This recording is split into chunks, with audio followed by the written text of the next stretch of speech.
Hello, everyone, and welcome to another episode of the Side Escape Gaming Podcast. My name is Jake Burke, alongside, as always, James St. As Charles. always, How you doing today, James? really good. Yeah, It's exciting week. It's Christmas soon. it is. That's like It is that's like the Christmas. gamer's holiday. As a Oh kid, God, I know, right? As a kid, you're like, man, you're gonna get the new system. You're gonna get that Game Boy game you wanted. It was just, I always remember that. Like, what systems did you get for Christmas? I gotten so before when I was a kid, we didn't really get any game systems until probably my third grade. Got a PlayStation 2. Ooh, That was a good one. I bought a GameCube with my sister. I got a Game Boy Advance for Christmas. oh dang. Actually, I got a lot of systems. That's what I got. Systems was Christmas time. Okay, So I only got sweet. the N64 was for like my first Christmas. I was like 5, I think, and that's like my first gaming Christmas. I just played Ocarina of Time all day, and That's the best then thing ever. yeah, and then I got a GameCube for Christmas. Oh, once. nice. That's pretty good. Yeah, my grandma got it for me, and she had no idea what it was, and she was like, "What the hell's a GameCube?" And I was like, "You Yeah. bought me it. You should know." She did not, but it was pretty cool. So today we're going to be talking about our top 5 favorite games of all time. hmm I kind of wanted to do like an evergreen episode where this can go anywhere because it's not Yep. topical. Because there is nothing happening in the gaming industry right now. This is when everyone takes holiday. So I know. It's nothing happens. nothing. I know. It's kind It's of the weird. lull. It's the lull before the calm before the storm that is Yeah, 2020. before the January releases, February and March. Oh, I was talking to someone the other day, and they're like, "God, I looked at like the games coming up for 2020. There is nothing to play." And I was like, "What are you talking about?" like look at 2019 and compare to 2020. Oh my and you'll God. you'll see how much there is to play. He's a big like Overwatch like gamer and like online shooter. So he's like Okay. that's all he plays. Overwatch And 2? so I was like, I guess Overwatch 2, but I was like, Cyberpunk? Come on, man. Last Yeah. of Us? Yeah, I Very was something. shocked. It's gonna be Top crazy. tier games. Yeah. And that'll be coming in like 2 weeks when we talk about our 2020 year. But Mhm. first, before we talk about top games, I want to talk about what we've been playing because I've been playing something new. And I was just talking about you before the show. Resident Evil 2 Remake is a really fucking good game. Yes, it is. Have you played the original? I need to play it. I can't remember if I played the original.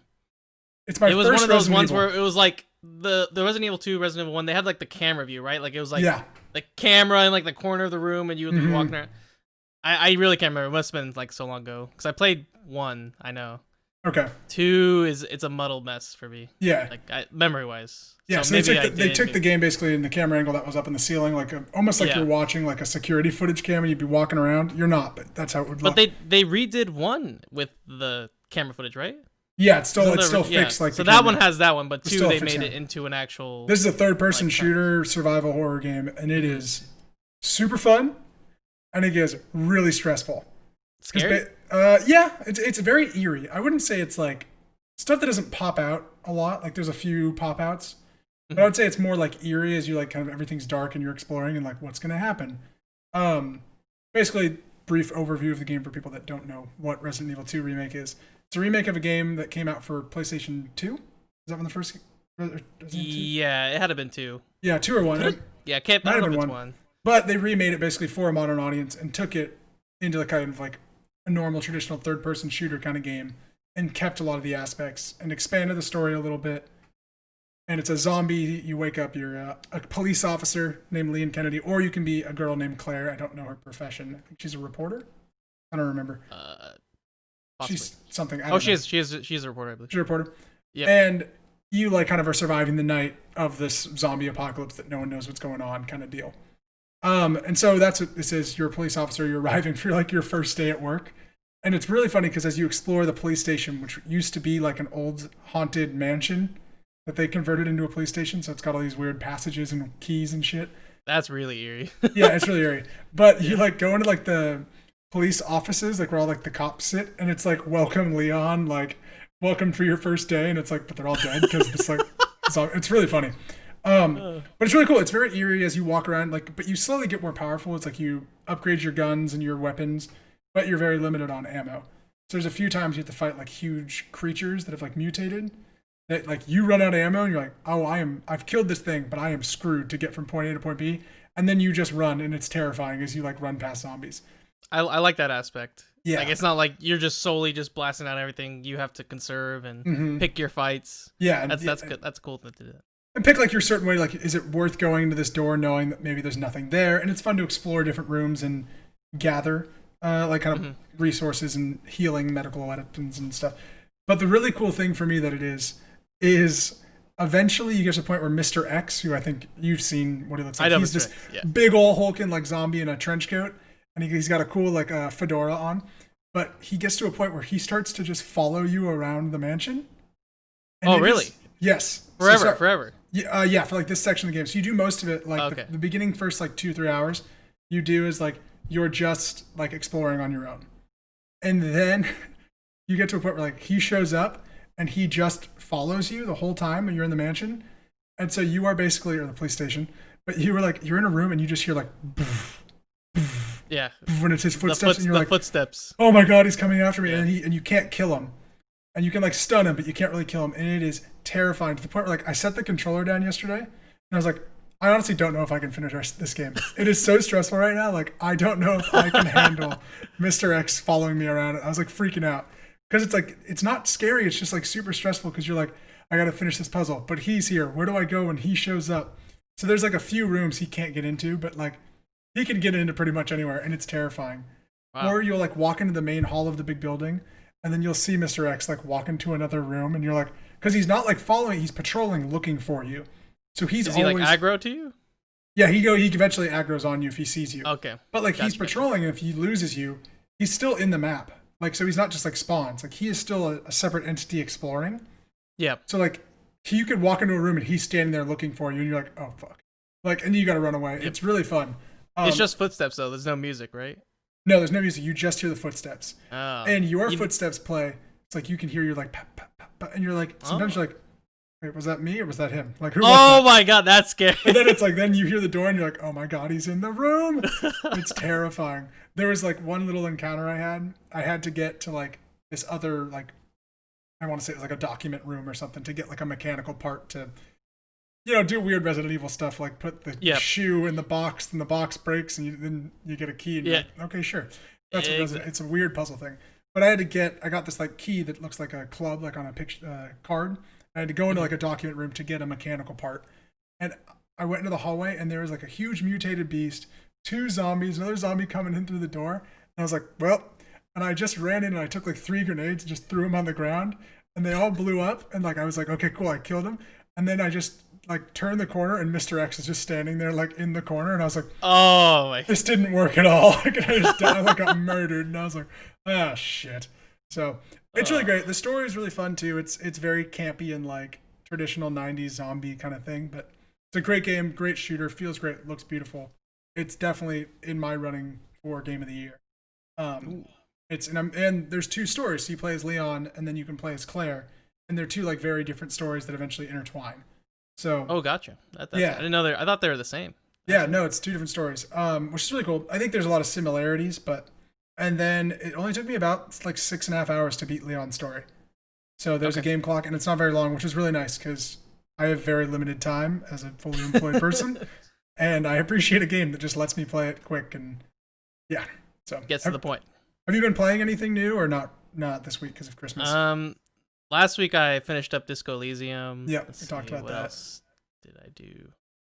Have you played any Halo Master Chief Collection? Played a little bit of Halo. I haven't played any of the story though. Kind of want to wait. Yeah. Maybe we can all get on that. Yep. I played it before, so I know the story, Right. but I want to experience it with like someone else. Yeah. I play all the Halos co-op. Okay. Except for one, I guess. Yeah. Yeah.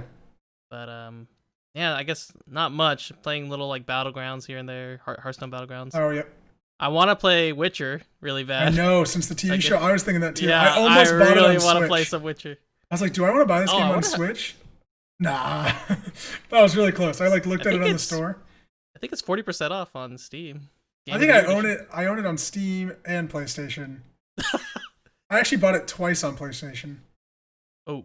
Because I lost my disc originally, and then I was like, well, just got to buy the digital version now. Oof. Yeah. It's a great game. Witcher 3 Wild Hunt is fantastic. It's definitely great. But I want to pick up some games Yep. with the Steam sale. So eventually I'll probably be looking in some games. Okay. maybe some pre-order stuff. I don't know. I don't like pre-ordering, but I do like seeing like Yeah. what's able to be pre-ordered. So There's some before stuff on before we get into our topic, we obviously Game of the Year is coming up. We're gonna do a Game of the Year podcast and try to decide our side Game of the Year. Yeah. Not the Game of the Year. Yeah. Yeah, but our Game of the Year. Are you Personal. have any other games that you need to play or finish before we do that? I definitely want to play and finish Resident Evil 2. Yep. There's some other. I mean, are you gonna do Control at all? I don't know if I'm gonna be able to finish it. How long is it? It's not long. It's probably 8 to 10. I can do it. I think Control's on sale, so I think I can do it. It's on sale in the Epic Store. I'll have to do it this week. So, yep. Yeah. Yeah. I'm gonna try and bang those 2 games out, and then having played Star Wars and all, I have like my Game of the Year kind of figured out. But we'll see if these games can bump it up. Yep. Very much so. I want to try to play a lot more Sekiro, but I'm really bad at that game. And I played like an hour this morning, and it was very frustrating because I suck. It's frustrating. Yeah, it's a frustrating game. And then you just learn patterns for the boss fight. Some people like that, and I'm just it's just not my type of game. I'm not like a person that needs to beat myself over the head to like enjoy a game. Right. I like a good story. Like I like to be able to make progress. And I feel like I'm just getting my ass whooped in Sekiro.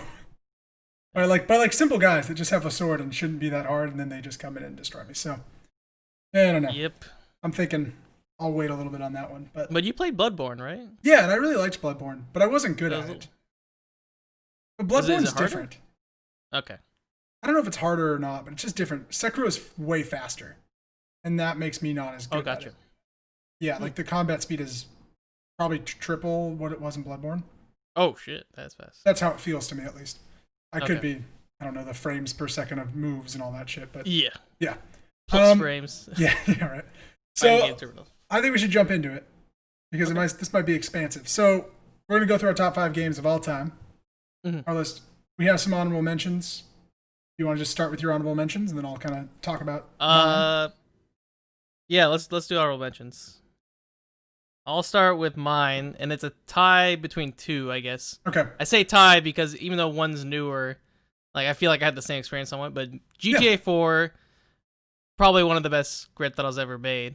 Wow. But GTA 5 is still content's being pumped out, and it's pretty good.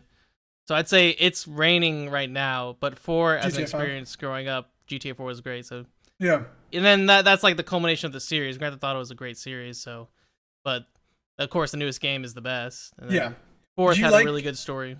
Did you like Grand Theft Auto for its story, 5 for its story at all, or do you just like it for like the online aspect that they kind of 5 story was unique, but 4 I felt was a little bit deeper. Okay. If you play like through the expansions and you see like, oh, this is why this person did this, or they had like the Ballad of Gay Tony, like I had a little different view of it, and then there's like more heart into it. Whereas 5 was kind of like just more oh cool, we could do this, oh we're like blowing this up, and yeah, I'm crazy, like all that. So I don't know. The story is good, but not as good. It's just right. 5 story is, like rich guy who like his boats get stolen and he meets up with another gangster, and then some guy that he used to do jobs with is coming back for revenge because he finds out he's alive and he took all the money. Like all that kind of stuff. Whereas 4, you have like the Russian mafia, you're kind of working with that old style. I don't know, like it feels a little bit more ingrained. I just think you're fighting from the bottom. The world of 5 is fantastic. 5 world is amazing. Yeah. 5. It's definitely a step up. That's how they get. As you get the newer technology, you're gonna have a better world. Right. So, one of those honorable mentions, because it's probably on a top 10 at least. Probably in your top 10 somewhere. Yeah. Okay. Super Mario World. Wow. Okay. Really great game. That has to be on a top 10 somewhere. That was a culmination of all the Super Mario games. Yeah. Kind of. It just really flowed nicely. So I didn't put it on my top 5 though. But Super Mario World is a fantastic game. But Mario World's good. Okay.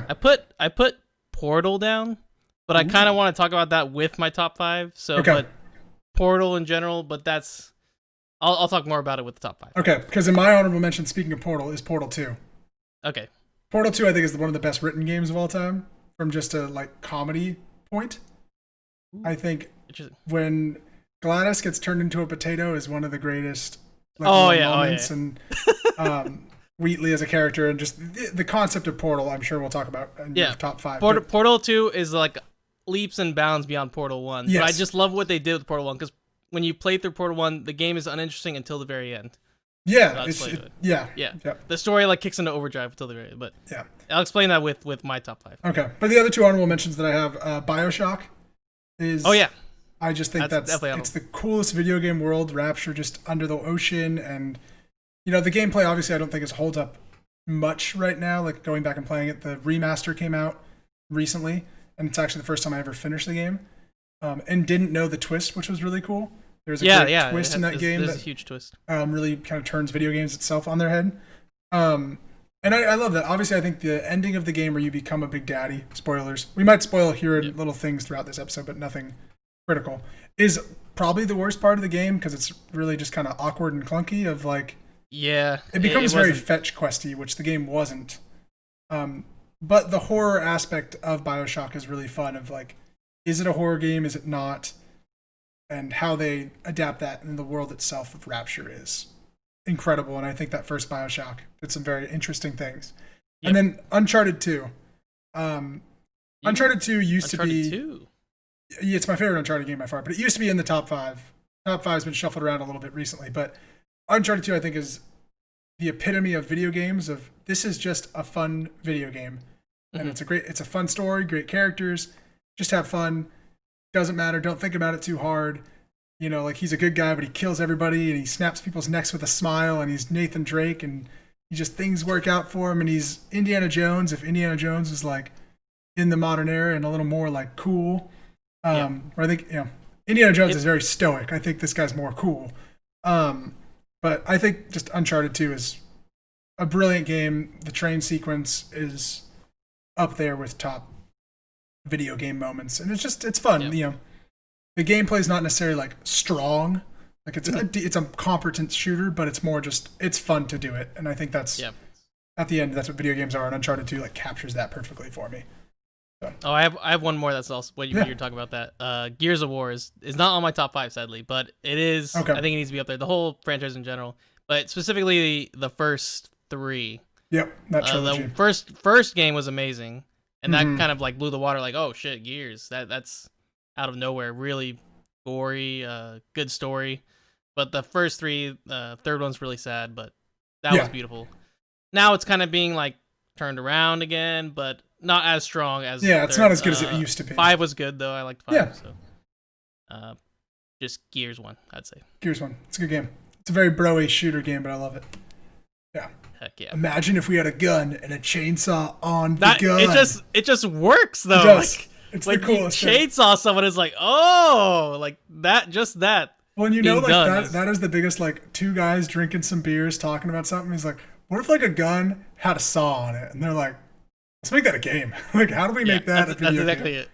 Yep. Which is great. Oh, they fight monsters. Are they aliens? Well, we're not really going to explain it much, but they live under the ground. Okay. They came from underground. You can use the saw gun on the aliens. Let's do it. It's perfect. All right, well, let's start. Drum roll to top 5. Do you want to go first? Do you want me to start with number 5? I want you go first. All right, starting with number 5. Halo 2. Okay. Halo 2, I think, is kind of my childhood video games summed up into, what I used to love to do is get all my buddies over and just play some Halo. And Halo 2, I have a lot of memories of I wasn't allowed to play it. So it has like a lot of like mystery. Welcome around. To us being kids. I know when I was a kid and Halo 2 was out and I was whatever I was, 13, 12 or whatever. I don't remember when it came out. But going over, we had a neighbor who had it and he had 2 copies of Halo 2. And I would bring my Xbox over and we'd plug them in and do like a LAN party and there'd be like 6 of us in a house. Yeah. And you're just like on 2 different TVs yelling at each other or like sneaking over and be like, hey, if Parker does this, like we're going to, okay, we're going to kill him that way. And then just little memories of, Jake's got the sniper rifle run and like, or something like that is always really fun. And then you get, cocky and it's like, okay, well, we'll do 2 against 4. And then just like see like what combinations of the team and there's just different modes endless modes of Halo and we're going to do all swords and we're all invisible. And, there's something brilliant about Halo. And I think Halo 2 for me captures the essence of my favorite multiplayer. The story itself is okay. It's okay. I think it's the weakest story of the first three Halos. Agreed. But I think the multiplayer for me is just filled with memories, and that it kind of gets that bump above the other Halos. And I just love Halo. I'll play it all the time. The battle rifle's great too, and Yep. yeah. So and Spartans are so cool, so cool. Oh yeah, yeah. So yeah, it's a for me, and that's why it hits number 5. It is my multiplayer game. It's that and Super Smash Bros. Are the multiplayer games of my life, and I just personally am better at Halo, so I think I like Halo a little more. Yeah. Number 5 for you. Number 5, I did Super Mario 64. Ooh. That was a big childhood game. I didn't get a Nintendo 64 until I was in kindergarten, I believe. Okay. And it was kind of like a hand-me-down from someone else who was getting a GameCube, basically. And I was like, oh, we don't need this. So I got that. I got Super Mario 64, Super Smash Brothers, basically just a bunch of Mario games. Okay. I didn't get to play Zelda, which was well, kind of like a big part of my childhood. That was. We'll talk about Ocarina of Time later. Yeah. Yeah, but coming to that game and starting out, like it's kind of like a little jarring from someone who I was like my first console, so I never played any other games. And it was like amazing. Mm-hmm. So beautiful game, a lot of cool interactions you could do, and pretty good start for like a game as a kid. Yeah, right. And then from there, I met a friend who had an older brother, and they had like all the systems, like any system you could imagine, they had it all. Like they were a rich family. There was always that one kid on the street. Yeah, that one kid had everything. He had one of those cars where he had like a TV in his van. They're called like Mark III vans. Yeah, it had a TV, like a CRT in the van. It was like one of those like little camper vans kind of thing. Okay. It was like a mini one. So he had a Super Nintendo hooked up to the TV, and we would like whenever I like come over, he would like be playing in the car in the back. You'd go into the car and then go inside and go play more. I love it. Rich family, I gotta say. Like, no kidding. Hey man, you wanna go play video games in our car? We'll talk about it, but he's definitely like shaped a lot of my understanding, because I was in first grade when Halo 1 kind of came out, and I was playing Halo 1 in first grade because of his older brother. Yeah, so imagine that, like being that young and going over to your friend's house and his older brother's playing it. So I was like, oh hey, let me play. So that Halo was really introduced when I was really young, but it was pretty great. Yeah. Parents didn't know I was playing like rated M. Yeah, rated M games back then. I remember one of the best games with Halo, like because it was rated M and my parents didn't really understand like ratings of video games. I wasn't allowed to play it because my dad was like, if it's rated M, it's probably equally as bad as Grand Theft Auto. Yep, same here. Because everyone was heard about Grand Theft Auto. Yep, and that was all he knew. He's like, you probably kill prostitutes. And I was like, no, Halo's about like this space marine that like fights aliens. And my dad's like, sounds pretty cool. Like he's like, let's go buy you a Halo. And that's how I got Halo, was like just explaining the plot of Halo to him. Yeah, sorry, that was such a thing when we were kids though. Like how many like the violence in video games, don't let your kids play anything with shooters. Luckily, like my parents were a little bit more conservative, so it was okay. But I can imagine like some people like never growing up with a shooter game or at all. Yeah, right. Just because of that. Yeah, now it's kind. I feel like now it's kind of died down, at least with Fortnite. I mean, yeah, that's kind of every a little more kid's mainstream. Yeah. But still, you're shooting people. Back to Super Mario though. Super Mario 64. Yep. Great game. I've never beat it. Never beat it. I had a friend who would do the races. No, I never beat it, but I had a save on there from the last person who played it. That was like all the way all stars, so it was kind of felt good. When you gotta go back and do that. If we do Extra Life, James, you're gonna beat Super Mario 64. I had to like learn all the like. I would want to like do the speedrun strats, like do the 70-star race. Yeah, 70-star. You're gonna beat the story of Super Mario 64. Oh my god! You're gonna save the princess. Maybe. All right, number 4 for me. Mass Effect fucking 2. Oh, Mass Effect. I love Mass Effect 2. Okay. I never played Mass Effect 1. And I jumped in on 2, and boy, was it a delight. It's a great RPG that it checks all the boxes for me. It's a third-person shooter, which is my favorite type of game. It's in space, some RPG elements. You can be who you want to be, and you can bang aliens. And I was like, these are the boxes for me.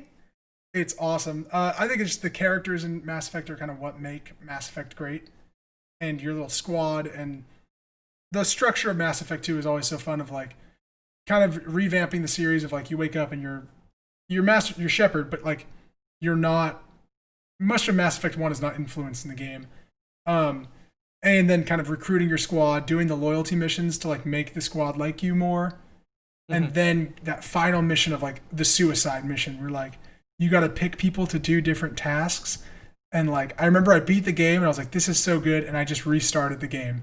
And I was like, I just got to play another like session of this game, and that's a very rare thing for me to do, especially now. But as a kid, I was like, I got to play this again because it's that good, and not changing many of my choices, meaning like, oh no, my shepherd is who I am. Like I'm not just like gonna do a bad person shepherd or something, but having that like RPG experience that then leads to this crazy mission where people die, and I remember like losing two of my people like on the mission, and I was like, oh my god, they're just Felt for dead. it. Yeah, like Ooh. I lost Jax because I hated her and she was mean. I was like, you can just die, that's fine. Like I figured you're going out on this mission, Jax. See ya. And then I lost Thane, and like that was super sad. Mm. And I was like, oh no, my bro. So great game, loved it. And it's one of those games I look back and like, I wish they would remake this because I want to play another Yeah. one. Do you trust them to remake it though? I was gonna ask you about that. No, About what no. the current state of Mass Effect. Though to be honest, I have wanted to play Andromeda now that it's like $5. And apparently they fixed a lot of the technical issues. I heard that too. I heard they went back, and so maybe it is good to revisit Maybe that's something I can it. stream. Is like I'll just Maybe stream Mass Effect Andromeda. It got No Man's Sky. I don't know. Maybe, I don't know. Maybe. But I don't know. Have you played Mass Effect all three? No, I played 3. I You haven't ever played played all. 2? Of them. No, I never played 2. Oh what my you're talking gosh. about is like maybe I should play 2. Dude, 2 is fantastic. Yeah. The characters are Sounds good. great. It's fun. Number 4 for you, Senor. Number 4 is gonna be COD 4 at 4. Whoa, Ooh, yeah. Modern Warfare. Can't disagree This with one this one. has it all because growing up with the 360 now, this is around like middle school. Yeah. It was this game and Halo 3 like all day every day. Yep. And COD 4 multiplayer amazing. One of the best out of the CODs, I feel. Basically laid the foundation for current Call of Duty status. I think it laid the I feel. foundation for just how shooters work. Like how Probably, multiplayer shooters work of like getting your gear and equipping in that. How the lobby system and loadouts Yep. and maps and all that all kind of revolutionized how you Yeah. know that skins, even though they didn't know what they had there with the skins, like They kind did of not thing. in the first game. They, yeah. they didn't know. They It was didn't all know. They know. headshots. Yeah. Yeah. But yeah, with the gold like all that stuff's great. But the story, Call of Duty 4 story is pretty good too. Even but all the Call of Duty story, like that's why you play Call of Duty was for the story. There was kind of Call of Duty 2 had multiplayer, but and that was Yeah, pretty you didn't good. play But it back then. no, so Yeah. you played the stories, and COD 4 has the story and the multiplayer. Yep. Really cool stuff in the story. And I haven't played the remaster. I kind of haven't been either. wanting to, but I didn't want to like spend the money for it. I didn't feel like it was worth it because you had to like buy the new Call of Duty to get Yeah, it. now you don't have to. Now you don't have to, but you did. Yeah. But that's on my number 4. No, it's a great game. And I think Call of Duty gets a bad rap now because it's annualized like Yeah, hell. exactly. I but- wanted a Call of Duty in my top 5 because Yeah. I feel like it at least one of the games. Whether for some people it's Modern Warfare 2, some Mhm. people it's Black Ops, some people it's 5. But after 4, you could tell like it really went up, and then now it's kind of plateaued. The recent one is pretty good though, from what I hear. I think that Modern Warfare. Shit, now there's 2 Modern Warfares. Call of Duty 4 Modern Warfare, not Call of Duty Yep. Modern Warfare, but the fourth Okay. one that came out back then, 2008, right? 2008, 2009. Yeah, 2007, I Seven? think around there. It's the 7, 8, yeah, around there. That was a game that, like you were saying though, everyone played Call of Duty. Yep. Like that was everyone our age. That was, every guy. Everyone our was playing age that game. Yeah, played every that. guy. And we were talking about this actually, you and I recently when we were playing some Halo. It's like, do you remember when your KDR was everything? Like your kill was. death ratio was who you were as a gamer, and people are like, "What's your KDR?" And you're like, "My kill death ratio is like 0.8," and they're like, "Oh, you're nothing, kid. Like you suck." Like, Yep. You know, like I remember when my sister, I met her, now her husband, but her boyfriend back at the time, and he was a gamer and big Call of Duty guy, and he was like, "My KDR is 2," and I was like, "What? Damn. You get 2 kills every life? That's insane!" And like thinking he was just like a god. Yeah, that's a great choice. Yep. I used to do game battles. Do you remember game battles like MLGs? It was you can like do 2v2, so I had 2v2 with some friends and we'd play, and I would like take it a step above what it was. You do like private matches. Oh yeah. And it could be for money. I didn't do money, but it was just like leagues. It was really fun. That's awesome. Yeah. So that's 4. That's 4. Number 3 for me is my most recent game on the list. Legend of Zelda Breath of the Wild. Okay. I think it is my next 3 games I think are perfect for various reasons. I think that Breath of the Wild is almost the perfect open world.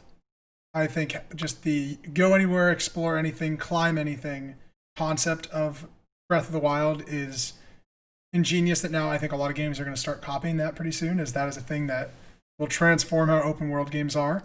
As they should. As they should. Totally. That is a thing you copy. But Breath of the Wild, I think, is just...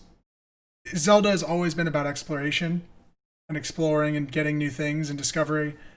Puzzle solving, but they mastered it with... The puzzle is you in the world and figuring out where to go next and what to do. And there's like an RPG element, but it's not through leveling up. It's through like acquiring new skill and like new weapons and armor. And it's really cool. Like there is no level, but like your level goes up when you get new weapons and they break. And usually I hate when weapons degrade in games, but with this it made sense because you picked up everything that tried to fight you. You could pick up its weapon, and every shield that's used, you could get that shield.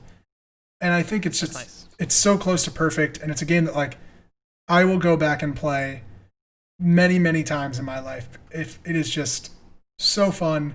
I spent so many hours in that game, and I love Zelda. My second game is also Zelda related, but it's just nearly perfect, and it's the launch game for the Nintendo Switch for a game that you can take anywhere. I'd be playing it on my TV. I'd pull it out, go to the bathroom, play it while I was in the bathroom, put it back in the TV, and I'd be like, the power of the Switch, baby. I can take this thing anywhere. And I think that's, what a lucky game to have that as the first experience on the Switch is Breath of the Wild. And I think it's nearly game of the decade, as we will talk about next week, but it's not, but it's nearly there. It's that good. And I recommend that everybody should play Breath of the Wild. That is a game I think for anybody. One thing I liked about it is I haven't played it, but from what I heard, you could play the whole game without ever going near the tutorial. Yeah. Like I guess there's like a tutorial in the beginning, but you could just the beginning part. You could go your own way and do your own thing and go wherever you want, just explore. That's a beautiful thing about open world. Well, and I love too that there's kind of an old school concept of like you can go face the final boss right away. Like and in Breath of the Wild, you can go fight Ganon right away. If you can get to him, you got it. But the whole game is about getting powered up and getting new weapons and new skills to go fight him. Got it. And I love that concept of like you're equipping all these different things to go fight Ganon, and your whole journey, it's all about the journey. Because guess what? Fighting Ganon, whatever. But the journey of going to fight Ganon and save Zelda is what it's about. And they nail it. They nail it in that game. It's perfect. Hey, Joff. I could talk about Breath of the Wild all day. Let's just do a Breath of the Wild cast right now. Yeah. All right.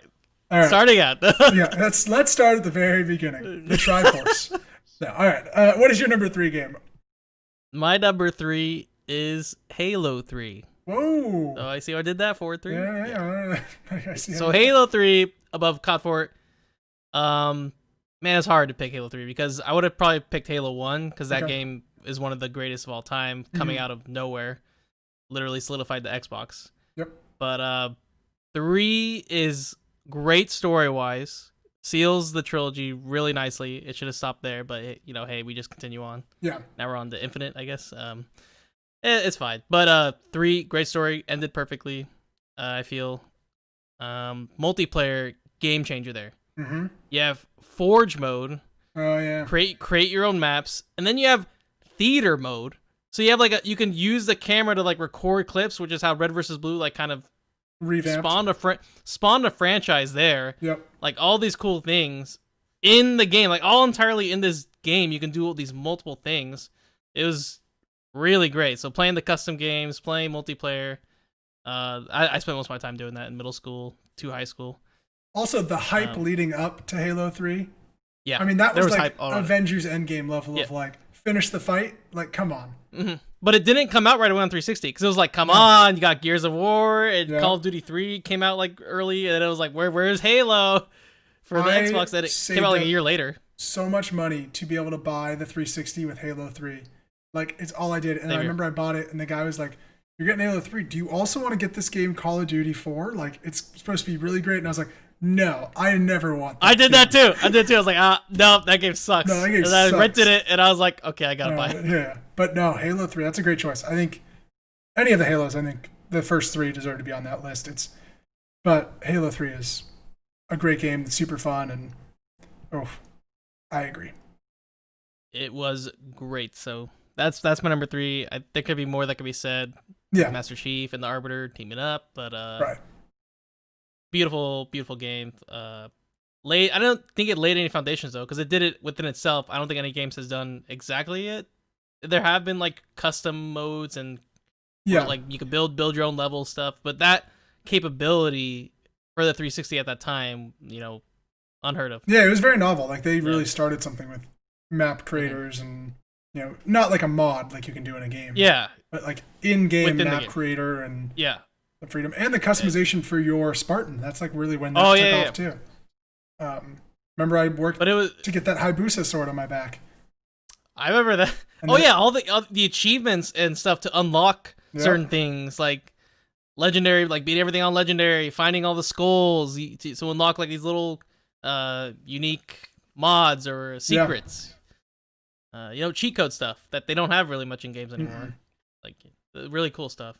Yeah, a lot of variety with Halo. I think that's kind of its best thing. It's a great online multiplayer variety. game and a great local multiplayer game, and Yeah, so I did 3 there. nice. I'm really excited for your second game, which will probably be a sequel to something else. I pray to God it's Portal 2. Is it?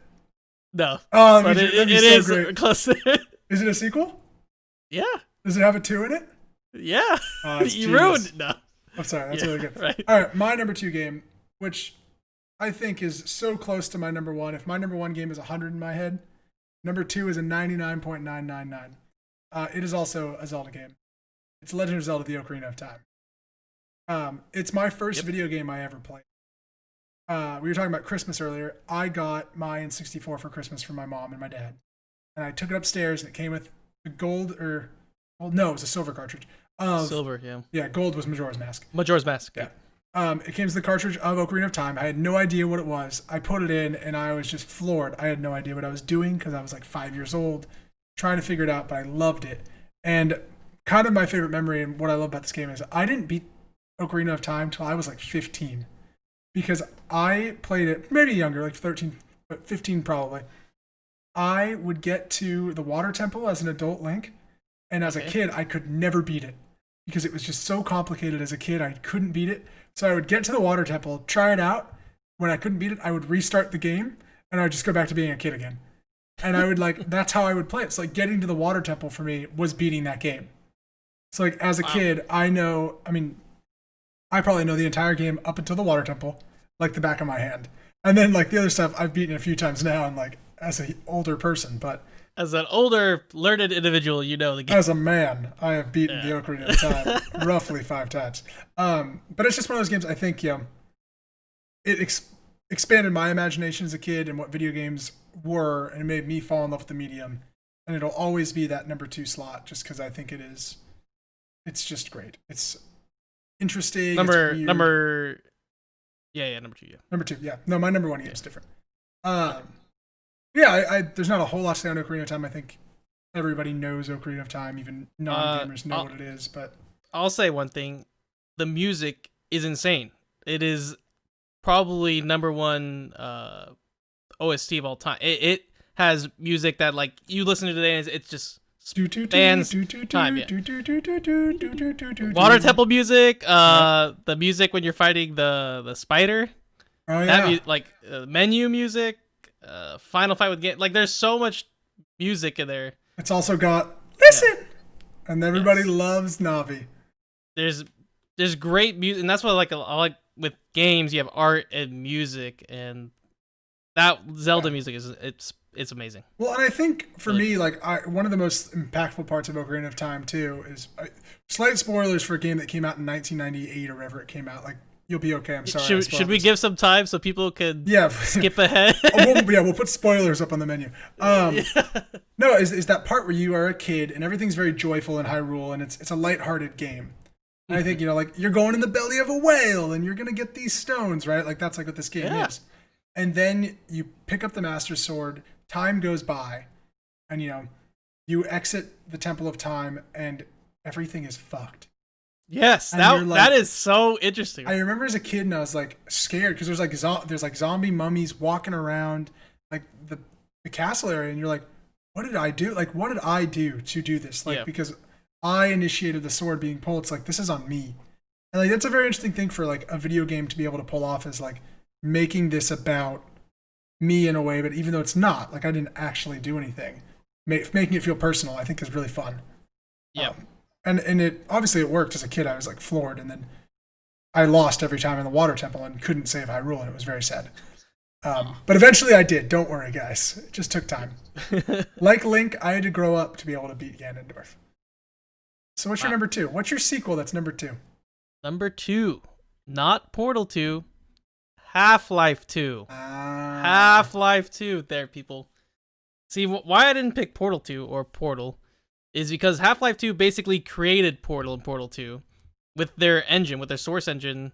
You have the gravity gun in Half-Life, and that's how they kind of use the portal gun in Portal. And then even though they take place in the same universe, you have Black Mesa versus Aperture and all, and it is really interesting stuff that you can like juxtapose between them.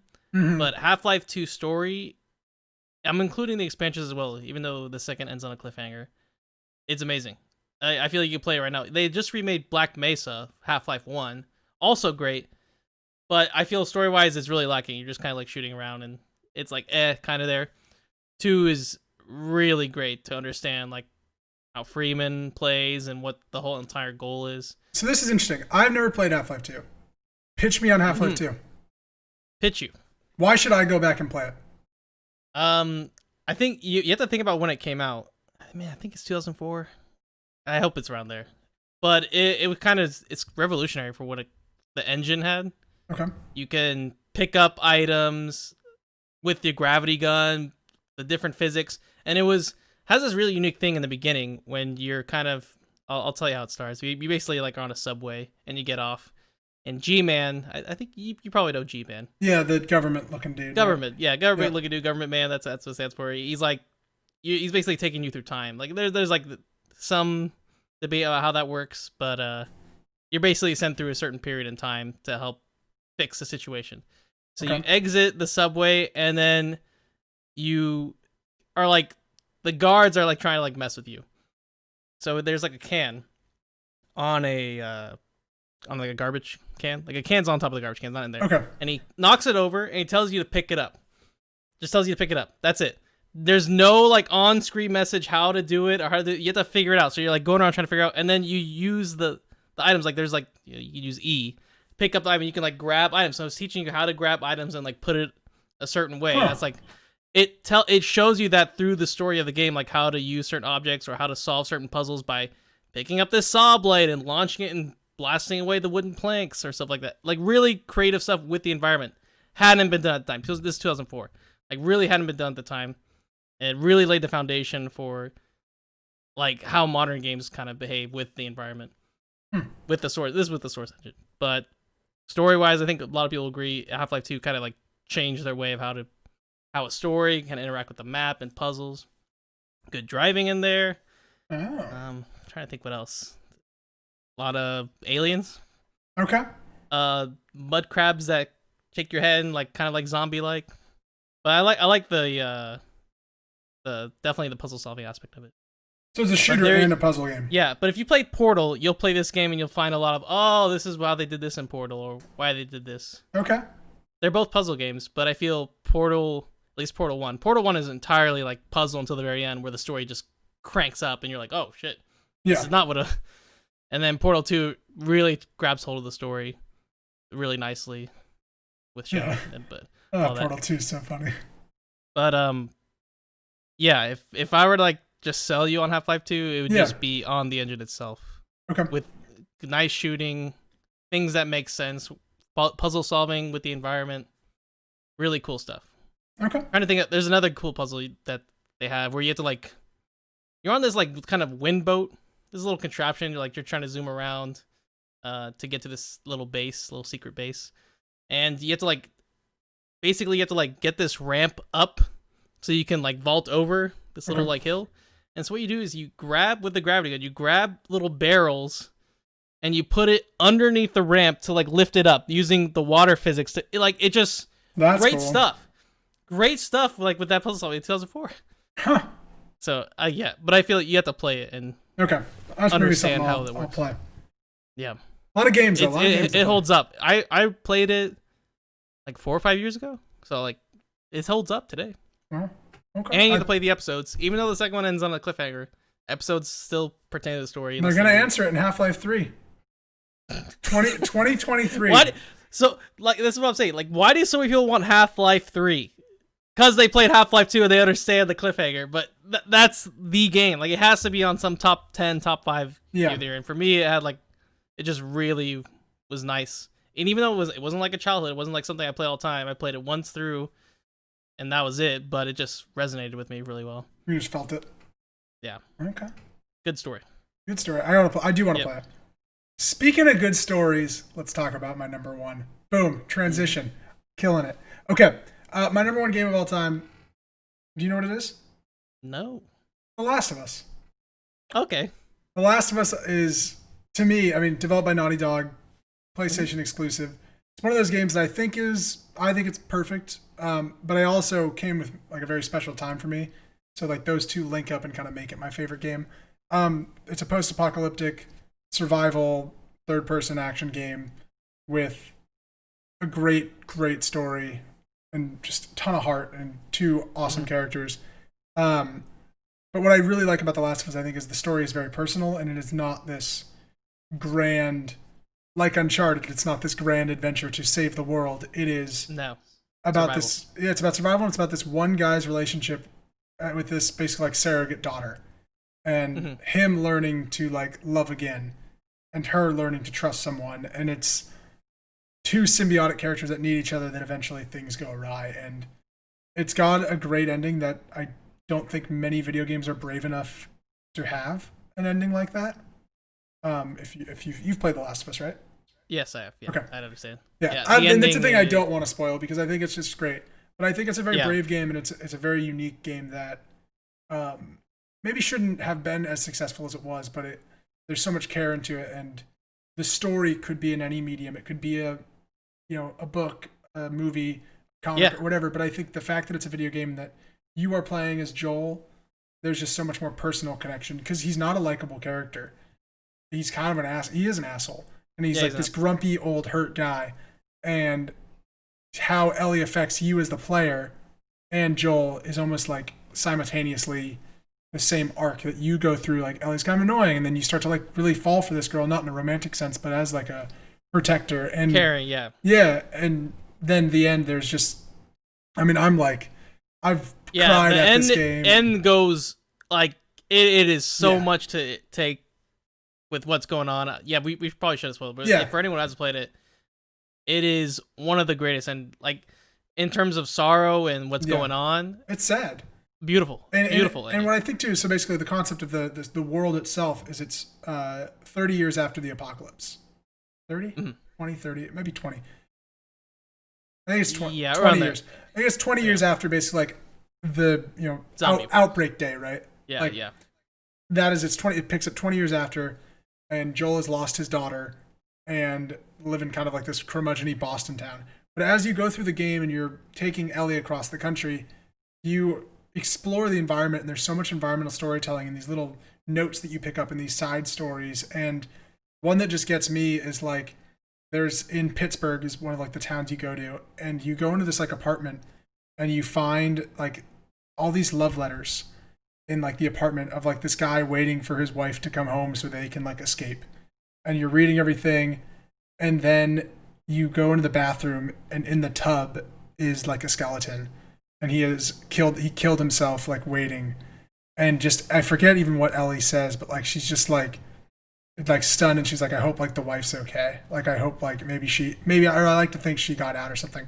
And it's like these stories that like they don't directly affect the main story, but like they affect the world. Those elements being there, yeah, it like really affects the characters at least, like who they are, and informs them, and it's really beautiful. And I like that stuff still gets me, and I can't wait for May. 2 is wow. I can't wait. What do you think about it? Yeah, it's a game that I never thought needed a sequel, and now that it's coming and what it looks to be, is very intriguing. From what we've seen, yeah, it looks yeah, and I can't wait. And the soundtrack, like we talked about soundtracks, it's got a beautiful score.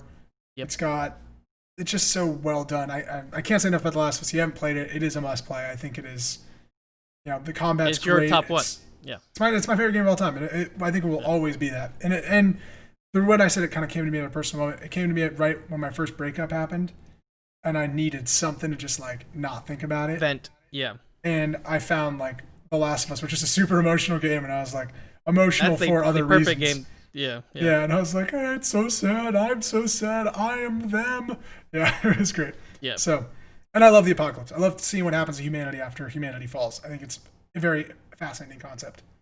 Yeah, there have been so many like of these zombie type post-apocalyptic game, but this is, I wouldn't say it's like entirely a zombie game because the story really shapes how you're dealing with the survival. Yep. And how it affects like your interactions with people and what they're doing. It's gonna be great. The main bad guys that you face, the main villains are not zombies.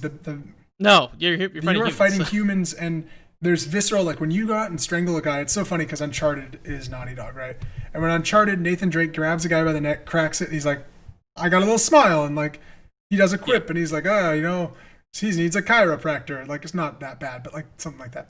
And The Last of Us, you go and you strangle somebody, and the guy is clamoring at your arm, and like his eyes are going like twitching in and out, and he's like, please, no.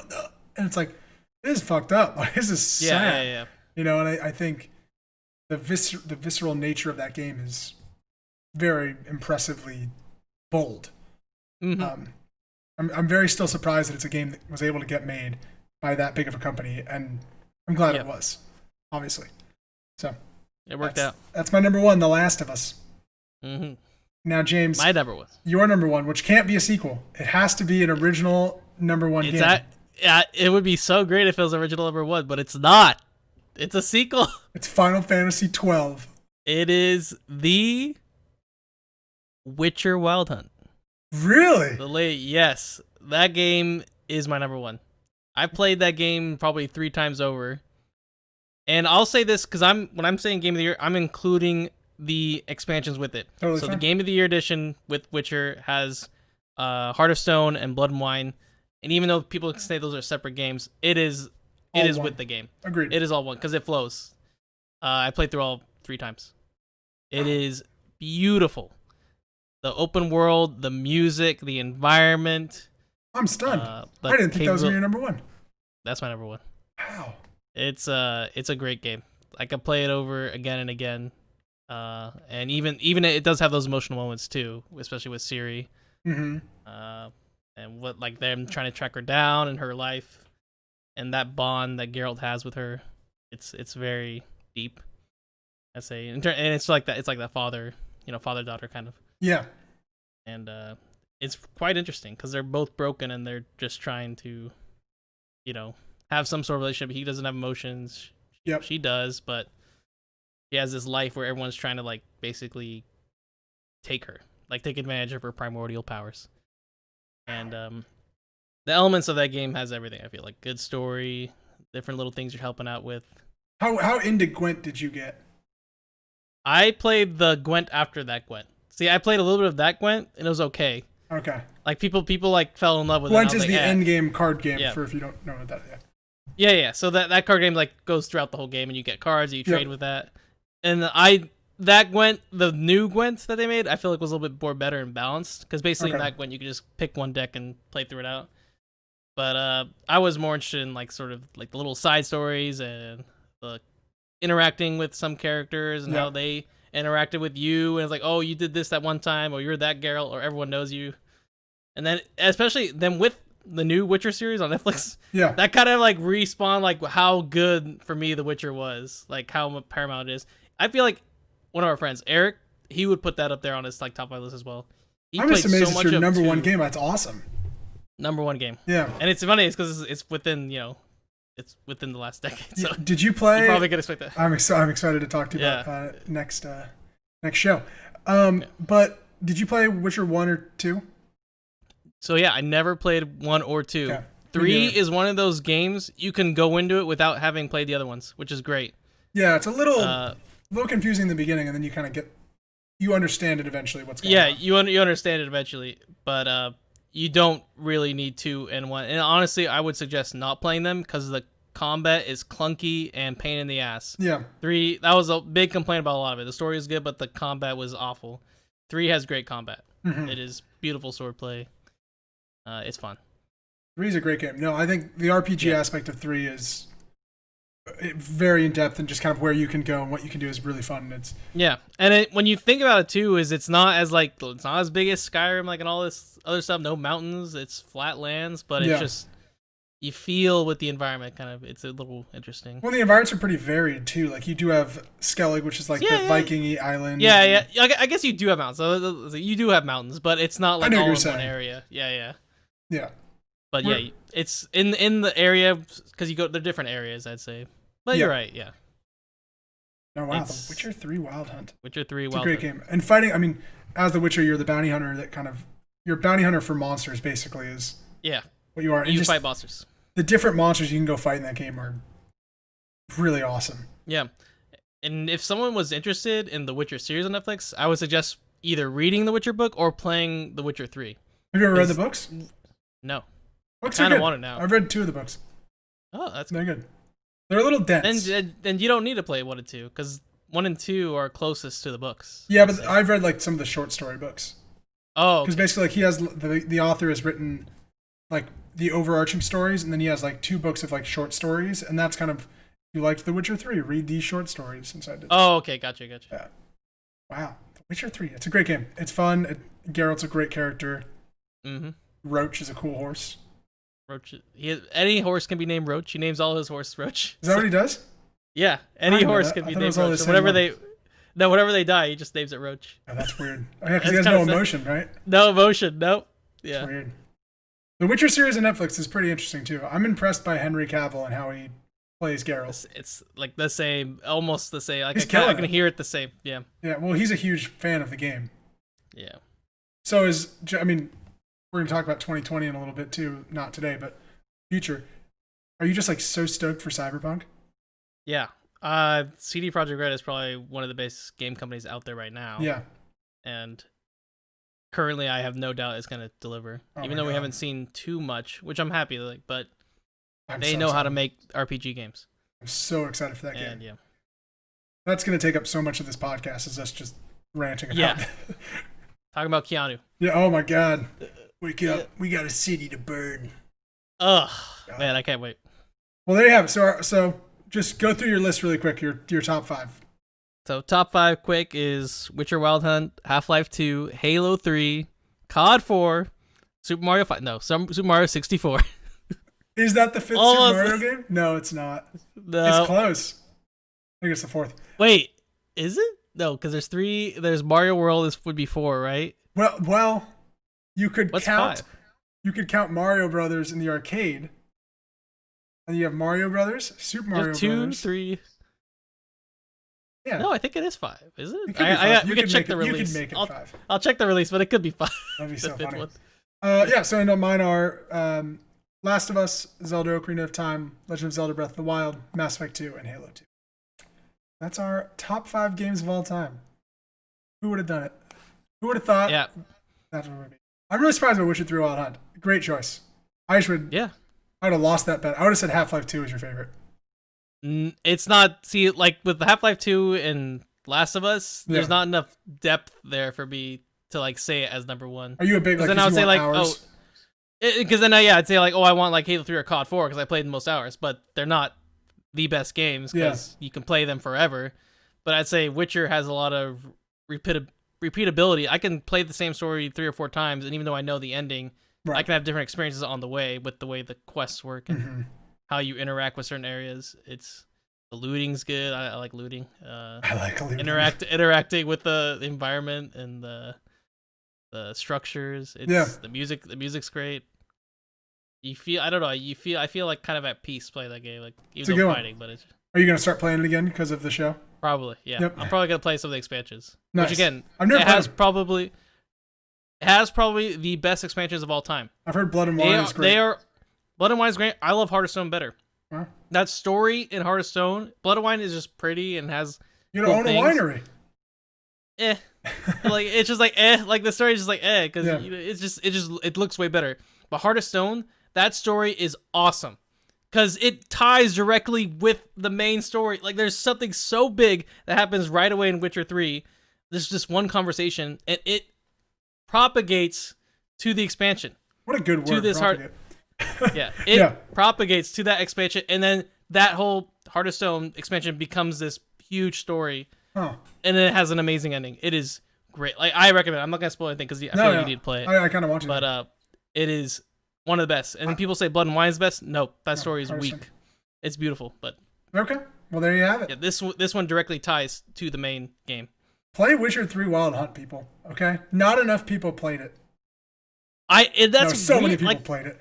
Yeah, that game. Everybody played that game. But I feel like people more. If you asked Witcher 3 Wild Hunt or Skyrim, people would say Skyrim. Yeah, well, Skyrim is on every freaking thing ever. Yeah, and I don't like. I would.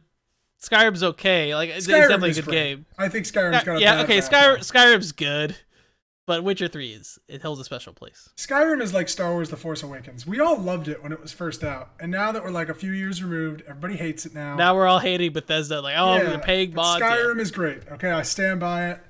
And we're going to probably talk about Skyrim next week on Game of the Decade. We should. All right. Cool. Well, thank you, everybody, for joining us for another episode of the Sidescape Gaming Podcast. We did go a little long today, but who would have thought we'd like to talk about our favorite games of all time? Thank you for joining us. We'll be here every Monday. So thank you. Have a happy holidays, a Merry Christmas, holidays. Whatever you celebrate. And we are out of here. Thank you again, James. Yep. No, thank you.